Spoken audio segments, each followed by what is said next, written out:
Expatrié. Nom, adjectif. Vient du grec exo et patrida.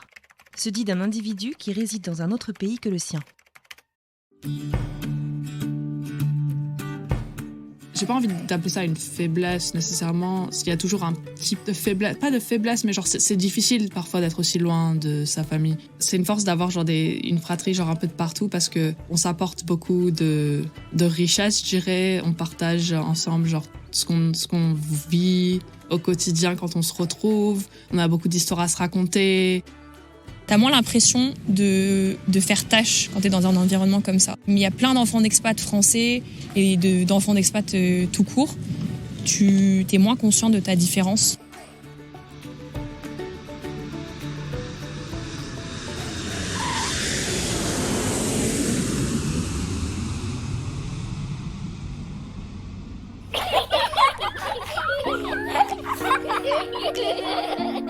Première chose cool, c'est qu'on peut apprendre une deuxième langue. Do you know what's special about you?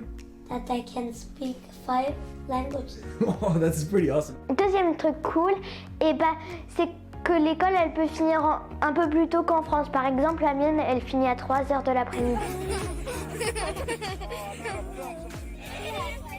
Dans l'épisode précédent, Amélia nous laissait avec ces quelques mots à propos de Montréal. Une ville cosmopolite dans laquelle être biculturel et bilingue est la norme.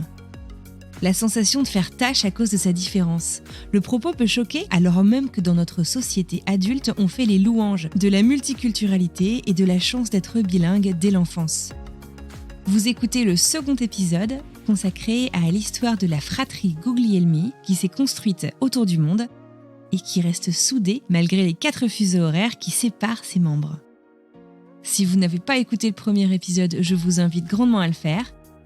Et là, tout de suite, je vous propose de continuer cette plongée dans leur histoire en compagnie d'Amélia, de Mathilde, de Sybille et de Cyprien. Je suis Anne-Fleur Andrely, vous écoutez French Expat, un podcast de French Morning. T'as moins l'impression de faire tâche quand t'es dans un environnement comme ça. Mais c'est hyper violent le mot tâche, parce que t'as l'impression de faire tâche par ta différence ? Au lycée, oui. Ah ouais ? Au lycée, oui. C'est quelque chose que je ressentais profondément. Surtout, je pense que c'était lié un peu à ma... Je sais pas si c'est quelque chose qui se dit en français, mais ma performance académique. Ça, c'était quelque chose qui me complexait énormément par rapport à mes camarades. Je sentais qu'il y avait un retard par rapport à eux. Et surtout, genre, j'avais pas envie de me démarquer du tout. J'aimais pas quand on me reprenait sur un mot que je prononçais mal ou quand on me reprenait sur quoi que ce soit ou quand les gens étaient amenés à remarquer en fait que il y avait un élément, enfin que il y avait un élément de culture ou une référence culturelle ou quoi que ce soit que je ne connaissais pas. Genre j'aimais pas le fait qu'il y avait un décalage entre moi et mes camarades. Au lycée, je me suis vraiment efforcée d'effacer toutes ces différences et de m'assimiler en fait. Je représentais vraiment l'esprit du all-American kid, tu sais, qui fait plein d'activités, qui est dans des honors classes, qui est en marching band et tout. Genre j'avais vraiment, je m'étais lancée à fond dans cet environnement.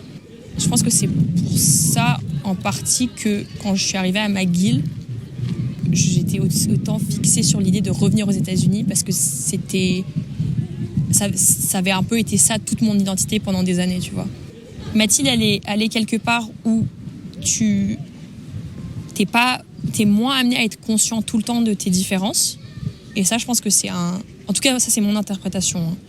Mais je pense que c'est une source de soulagement. Et d'ailleurs, c'est quelque chose que j'ai retrouvé aux Pays-Bas parce que j'étais entourée d'étudiants internationaux. Et en fait, après, je pense que pour moi, de revenir en France, c'était presque aussi un défi personnel. Dans le sens où, est-ce que je suis capable de me réadapter, mais même pas de me réadapter, mais de m'adapter à la vie ici et de vivre la vie comme n'importe quel Français ou Française. Même si genre, je sais que la différence avec mes camarades ici, je la ressens aussi, mais c'est plus quelque chose qui me pose problème en fait. Maintenant, j'arrive à voir ça comme une richesse et en même temps, c'est quelque chose de très épanouissant pour moi d'être de retour en France et d'arriver justement à m'intégrer à la vie ici. Genre c'est pas forcément, c'est quelque chose, j'ai du mal à mettre les mots dessus, mais c'est vraiment quelque chose c'est très satisfaisant en fait d'être ici et de sentir que j'arrive à exister en tant que Française. Surtout en fait de me sentir légitime dans mon identité en tant que Française.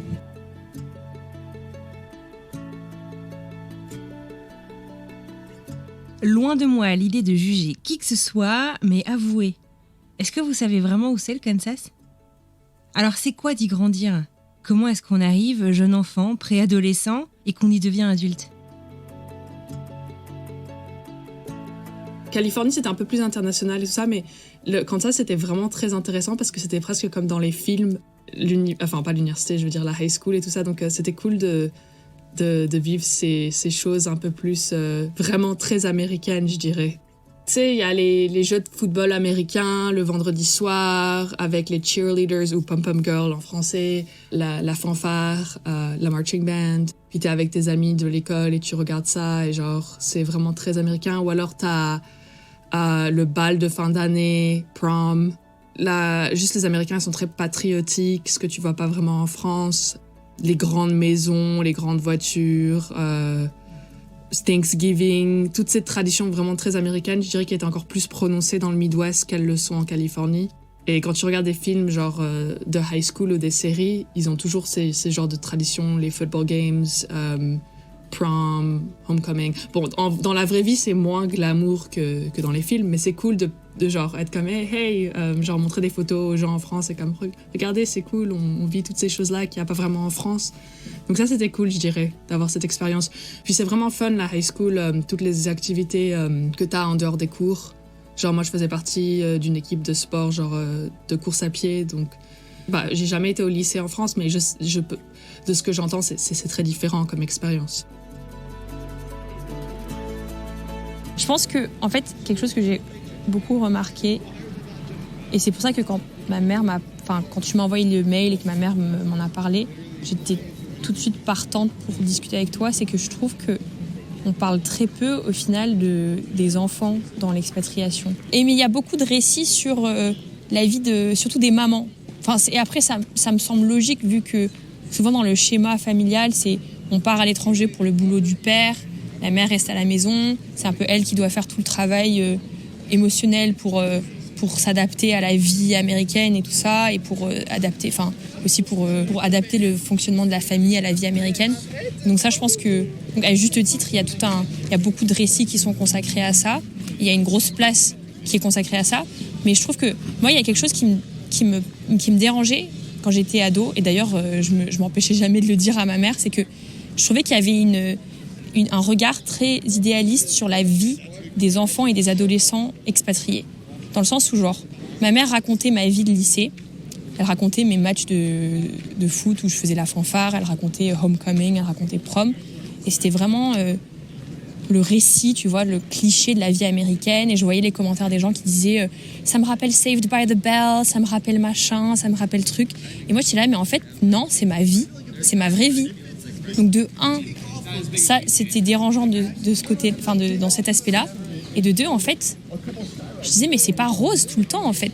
C'est loin de là. Même, certes, on est plus adaptable parce qu'on est jeune, et au niveau de la langue, par exemple, je sais que moi, quand j'ouvre la bouche et que je parle anglais, personne ne se doute du fait que je suis pas américaine d'origine.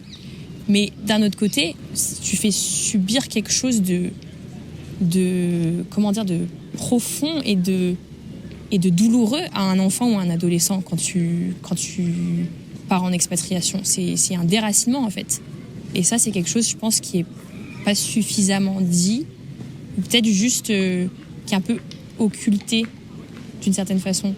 Parce que l'enfant s'adapte, parce que l'enfant va à l'école, parce que l'enfant apprend à parler anglais comme les Américains, parce que l'enfant a des amis, du coup, l'enfant va bien. Et en fait, non. Parce que moi, il y a eu plein de moments dans mon adolescence où j'allais pas du tout, et je sais que c'était lié, pas entièrement, mais au moins en grosse partie, c'était lié à toutes ces questions que je me posais sur mon identité. Parce que l'adolescence, c'est déjà un moment où tu te poses beaucoup de questions sur ton identité. Et en plus, à cela va s'ajouter tout l'aspect de je me sentirai jamais assez américaine pour les Américains, jamais assez française pour les Français, d'où je viens. Et après, genre, je pense qu'il y a beaucoup d'adolescents, expatriés ou non, qui se posent ces questions-là, mais je pense qu'elles prennent plus d'ampleur, ces questions, quand tu es expatrié. Et je pense aussi que c'est très déstabilisant, parce que moi, genre, même maintenant, quand on me demande d'où tu viens, je peux pas répondre à cette question. Je suis pas capable. Enfin, tout de suite, faut que je parte faut que je déballe ma vie Ou alors, maintenant c'est simple, je dis juste que je suis de Grenoble parce que c'est une réponse qui me permet une certaine pudeur, mais c'est déstabilisant. Maintenant, je vois aussi tout l'aspect, la richesse que ça m'apporte et tout ça, mais c'est un travail que j'ai dû faire sur moi. Et du coup, t'en as déjà voulu à tes parents à un moment où ça allait pas? C'est très difficile justement d'en parler avec mes parents, parce qu'en plus c'est un peu un problème un first world problem d'en vouloir à ses parents d'avoir vécu partout dans le monde, d'avoir voyagé, d'avoir pu faire mes études dans 4 pays différents. Du coup, genre, je me sens un peu ingrate si je vais voir mes parents et je leur dis vous m'avez compliqué la vie avec vos choix.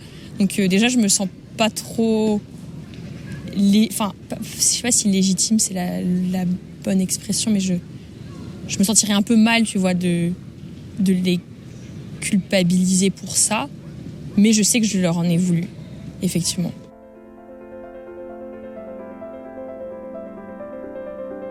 Je suis très heureuse qu'Amélia s'exprime sur ce sujet, car elle a raison. On entend surtout des histoires d'enfants heureux racontées par leurs parents, qui eux s'émerveillent de leur bilinguisme et de leur adaptabilité bien souvent. Amélia nous montre que même en ayant vécu toute sa vie ou presque à l'étranger, ce déracinement lui a coûté. Et en même temps, c'est pas vraiment le cas de ses sœurs. Comme quoi. Alors si j'ai une idée de la réponse d'Amélia, qu'est-ce qu'il en est du reste de la fratrie, quand on grandit à l'étranger, une grande partie de sa vie, et qu'on se construit donc ailleurs, hors de France, hors du pays dans lequel on est né, ou en tout cas dans lequel on a ses racines? Est-ce qu'il est évident qu'on y retournera un jour ? Quelle relation est-ce qu'on entretient finalement avec ce pays d'origine ? Je pense pas que c'était évident. Je pense qu'au départ, en tout cas les premières années aux États-Unis, quand on vivait en Californie, normalement on devait rester 3 ans et rentrer en France. Et donc moi dans ma tête, au bout de 3 ans, j'allais rentrer en France puis faire ma vie en France. Et je pense que c'est une fois qu'on a commencé à vivre à Kansas City, vers la fin, j'étais comme je sais pas si j'ai vraiment envie de rentrer en France, mais je pense pas que j'ai envie de rester non plus aux États-Unis, enfin en tout cas au Kansas. La décision de venir m'installer à Paris, c'est un peu le fruit de beaucoup de réflexions et puis aussi de décisions que j'ai par la suite pas forcément regrettées, mais qui m'ont permis de réaliser certaines choses. Donc en fait, je pense que je peux tout retracer vraiment au tout début quand j'ai commencé mes études supérieures, parce que donc j'ai quitté les États-Unis en 2016 pour aller commencer mes études à McGill à Montréal. Et en fait, c'était un peu un choix par dépit parce que j'avais pas forcément envie de quitter les États-Unis.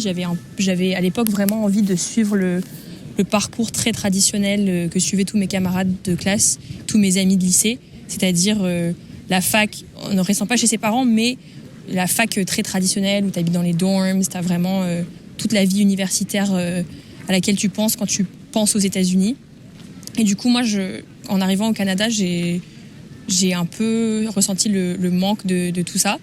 Et donc, à la fin de ma première année, j'ai pris la décision de quitter McGill et de transférer dans une fac au Colorado.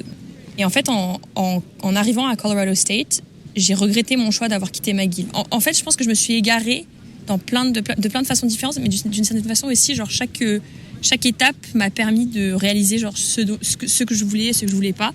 Et quand j'ai quitté McGill, en fait, et en arrivant à Colorado State, je me suis rendu compte que j'avais finalement bien aimé l'environnement assez international, assez enfant d'expat que constitue l'environnement McGill. Presque tout de suite, je me suis dit, il faudrait que je trouve un moyen de me retrouver dans ce genre d'environnement, voire même d'être en France, parce que je sens que c'est un aspect de moi que j'ai vraiment besoin de retrouver. Et après, j'avais déjà en tête l'idée de revenir en France parce que j'avais vraiment l'envie, en fait, de vivre en France et pas seulement d'y venir passer mes étés. Et je voulais voir ce que ça serait d'avoir une vie ici, en fait. J'ai considéré l'idée d'aller en Californie de nouveau. J'ai appliqué à des universités là-bas. On était allé à Montréal pour justement voir les différentes universités. Puis ma mère a son petit frère qui vit dans la ville de Québec. Donc j'étais comme j'ai quand même envie de continuer d'explorer. Et aussi ce que j'aime bien avec Montréal, et cette région-là, c'est que c'est un peu un monde entre les deux. Même si c'est techniquement, comme le Québec, c'est francophone, Montréal, c'est pas mal bilingue comme ville, comme il y a des anglophones et des francophones, et il y a aussi des gens de tous les coins de la Terre. Et donc du coup, je pense que c'est vers la fin du lycée que j'ai comme voulu explorer genre un autre coin un peu. C'est pas aussi exotique que peut-être aller en Asie ou à l'autre bout du monde, mais c'est quand même différent le Canada que les États-Unis. Donc je dirais, non, c'était pas évident, mais c'est, je pense, au fil du temps. Est-ce que le fait, en fait, tu vois, de faire partie d'une fratrie qui a l'air très soudée, très aimante, est-ce que pour toi c'est une force? Est-ce que parfois c'est une faiblesse? Est-ce que ça t'apporte beaucoup de motivation? Quelle place en fait a ta fratrie dans ta vie loin d'eux finalement? Alors je dirais que ma fratrie, c'est plus comme une force parce que je sais que je peux toujours revenir vers eux. Même si c'est dur de se parler parfois, genre je sais qu'ils sont là pour moi et comme quand il y a quelque chose qui cloche ou pas nécessairement quand il y a quelque chose une bonne nouvelle, je sais que je peux partager ça avec eux et qu'ils seront heureux pour moi et vice-versa. Comme je suis là pour mes frères et sœurs, si y a quelque chose qui cloche, je suis prête à genre tout abandonner pour comme... pas tout abandonner, genre partir, mais genre si Amelia par exemple a besoin de me parler ou Sibylle ou même Cyprien, je crée du temps pour genre pouvoir leur parler. J'ai pas envie d'appeler ça une faiblesse nécessairement. Il y a toujours un type de faiblesse, pas de faiblesse, mais genre c'est difficile parfois d'être aussi loin de sa famille. C'est une force d'avoir genre une fratrie genre un peu de partout parce que on s'apporte beaucoup de richesse, je dirais. On partage ensemble genre ce qu'on vit au quotidien quand on se retrouve. On a beaucoup d'histoires à se raconter. Puis si j'ai envie d'aller éventuellement genre voir Sibylle par exemple à San Diego ou Amélia à Paris, genre je peux aller chez eux, genre rester avec eux. Ils peuvent me faire montrer un peu genre là où ils habitent de leur point de vue. Enfin, c'est quand même vraiment extraordinaire. Mais c'est vrai que des fois quand je vois des gens que je connais et leurs frères et sœurs sont tous là, ça peut être difficile parce que je peux pas un week-end prendre ma voiture et aller voir ma sœur pour la journée par exemple. Donc c'est quand même difficile, mais je dirais qu'il y a beaucoup de points positifs. Ils me motivent tous à continuer d'explorer. Genre, ils sont tous très curieux. Ils aiment tous beaucoup voyager. Enfin, je peux pas trop parler pour Cyprien parce qu'il est quand même assez jeune. Mais ils sont tous vraiment créatifs et intelligents et passionnés et tout ça. Donc, ouais, ils m'inspirent beaucoup.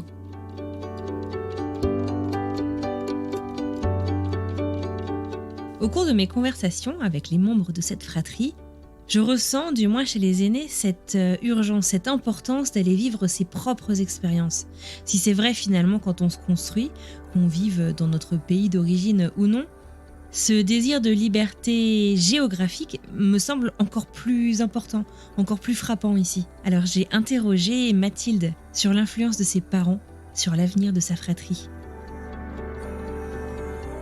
Je dirais que mes parents, ils nous ont toujours genre appris à genre, tu sais, partager et passer du temps avec en famille. Comme je disais, on allait beaucoup en vacances. On prenait genre notre voiture au début, je pense que quelquefois on avait un camping-car. Donc vraiment genre passer genre des vacances en famille. Donc je pense que ça genre aller faire des aventures ensemble, ça a créé des liens et des souvenirs entre les frères et sœurs.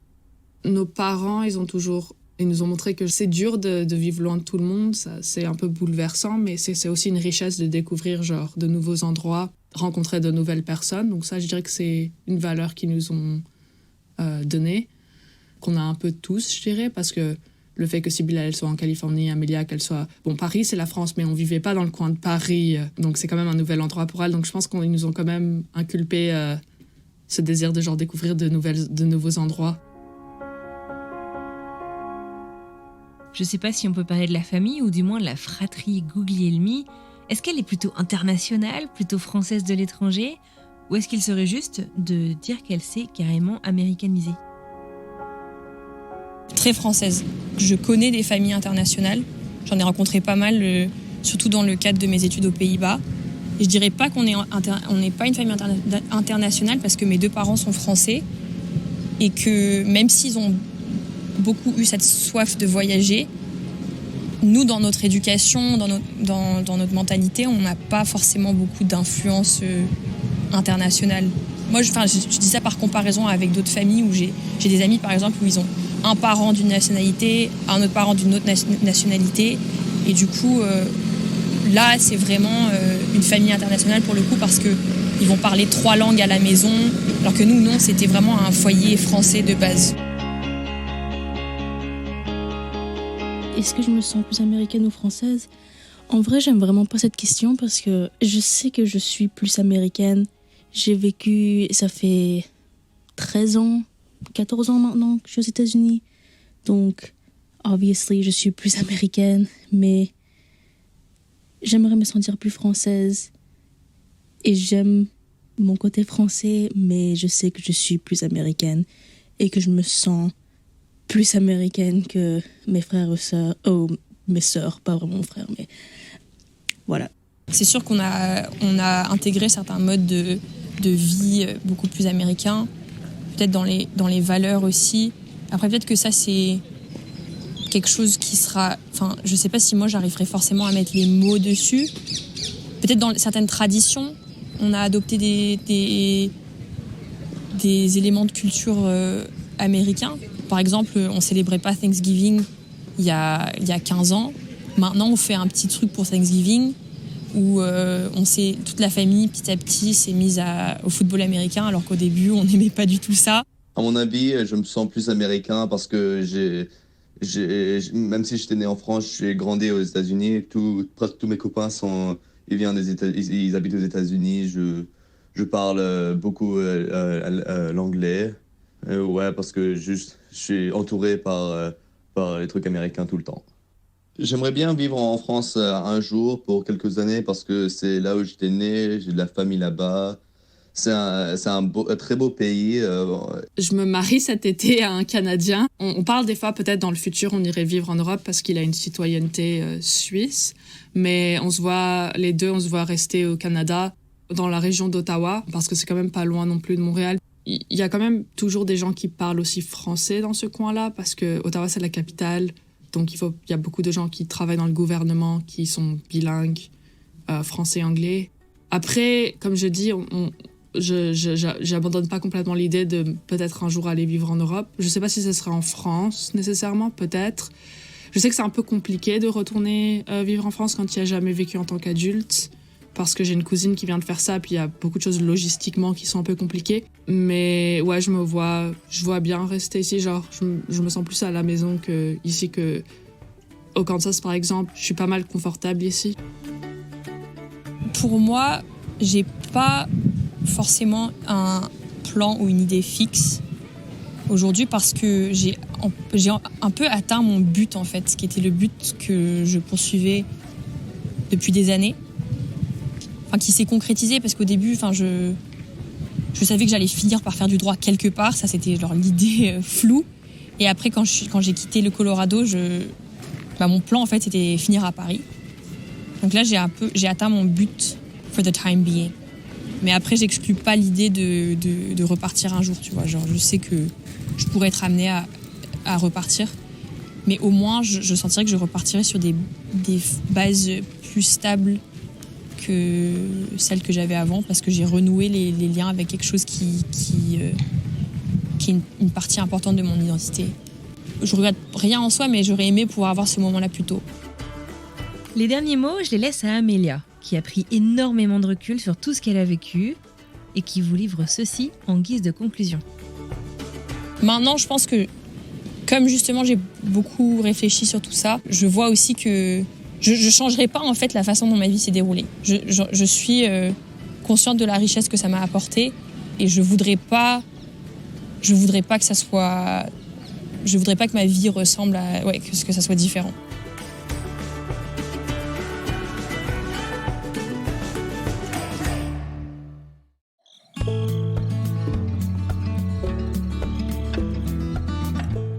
Et voilà, c'est terminé pour aujourd'hui. Je tiens à adresser un immense merci à Mathilde, Amélia, Sybille et Cyprien pour leur témoignage et vraiment la générosité de leur partage. J'adresse aussi un merci tout spécial à Isabelle, leur maman, qui m'a aidée à organiser cet épisode. et à convaincre chacun de ses participants. Isabelle d'ailleurs, c'était une des toutes premières invitées de French Expat. En 2019, elle avait été reçue par Laetitia, qui était ma co-hôte à l'époque. Maintenant que vous connaissez une partie de son histoire par ses enfants, vous pouvez découvrir le reste dans cet épisode de 2019. Je vous mets d'ailleurs le lien dans la description de celui-ci. Aujourd'hui, c'était donc le 3e volet de notre série sur les enfants d'expats et d'immigrés. J'espère que ça vous a plu. Moi, j'ai trouvé ça à la fois poignant et aussi un peu rassurant. En tant que maman, ça m'a confortée dans certains choix et ça m'a aussi apporté de nouveaux questionnements et je trouve ça très sain. Donc j'espère que ça vous aura plu également. Bon, et du coup, la semaine prochaine, on va rencontrer qui ? Je vous laisse découvrir un petit extrait de notre dernière invitée de cette série spéciale. Les premiers 6 mois, c'était C'était dur. Ouais, trop dur parce que je pouvais pas parler anglais. Et donc à l'école, j'ai fait la bise, mais on fait pas la bise. Je me rappelle de rentrer à la maison et dire « Oh non, on peut pas faire la bise !»